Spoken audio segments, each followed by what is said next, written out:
रामचंद्र जन्नो भारतीय जनता पार्टीचा कार्यकर्ता गेल्या 5 दशकापासून भारतीय जनसंघ, जनता पार्टी, भाजपा असा राजकीय प्रवासातून कार्यकर्ता म्हणून काम करीत असताना अलीकडं निर्भय होण्याच्या नावाखाली या राज्यामध्ये, देशामध्ये अराजक माजवावं, मोदींनी गेल्या 10 वर्षात देशात केलेल्या जनहित कल्याणाच्या योजनांचा फेल्युअर ठरवण्यासाठी, जनहित कल्याणाच्या योजना फेल्युअर ठरवण्यासाठी जनता आज भारतीय सांस्कृतिक राष्ट्रवादी विचारसरणीच्या प्रवाहामध्ये वाहत आहे.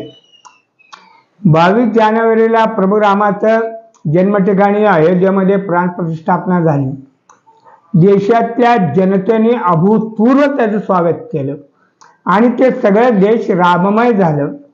या सांस्कृतिक राष्ट्रवादाला विरोध करण्यासाठी धर्मांधांना पुन्हा पाठीशी घालून कुठेतरी पाकिस्तानच्या बगलबच्च्यांची मदत घेऊन निर्भय बनवण्याच्या नावाने या देशातले काही राजकीय कार्यकर्ते पाठीमागे, त्यांच्या मागं या देशाचे काँग्रेस पक्ष, महाराष्ट्रातला उद्धव ठाकरे सेनेचा उभाटा, शरद पवारचा काँग्रेस पक्ष भारतीय जनता पार्टीला बदनाम करण्यासाठी एक मोठं षडयंत्र रचून देशातल्या तरुणांना त्यांचं मन कलुषित करून तुकडे गँगच्या शक्तीने या ठिकाणी निर्भय बनवण्याचा कार्यक्रम घेतलेला आहे. प्रखर राष्ट्रवादाच्या नावाने या देशामध्ये आता भारतीय जनता पार्टी या ठिकाणी आवेकूच करत आहे. 2024च्या निवडणुकांमध्ये न भूतो न भविष्यती असं विचारानं या ठिकाणी भारतीय जनता पार्टीला देशातल्या जनतेनं पाठिंबा देण्याची परिस्थिती निर्माण झाली.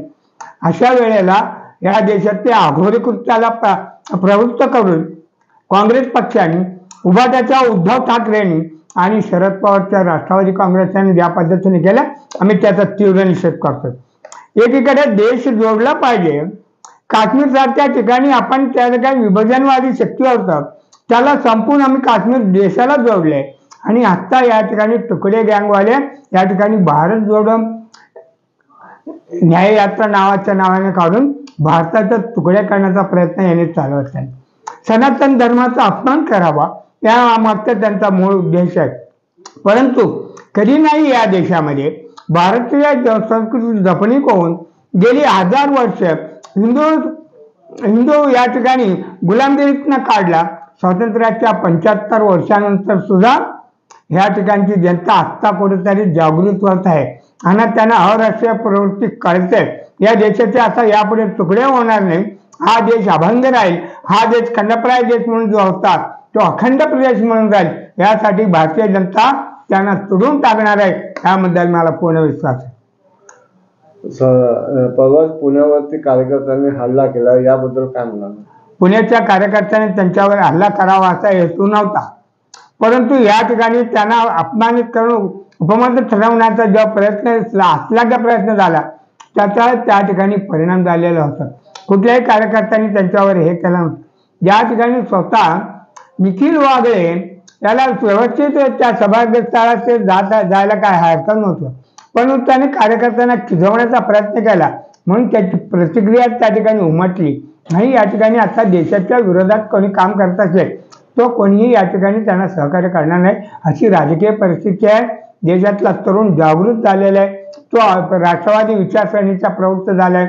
भारत माझा देश आहे. ह्या भारतीय संस्कृती मी 1000 वर्षापूर्वी जी आहे त्याला टिकवण्याचा मी प्रयत्न करेन, अशी तरुणाची त्या प्रक्रिया चालू झाल्या. त्या प्रक्रियेला कोणी खेळ घालत असेल तर आता राष्ट्रीय देशातला तरुण सहन करणार नाही, ही त्याची प्रतिक्रिया होती.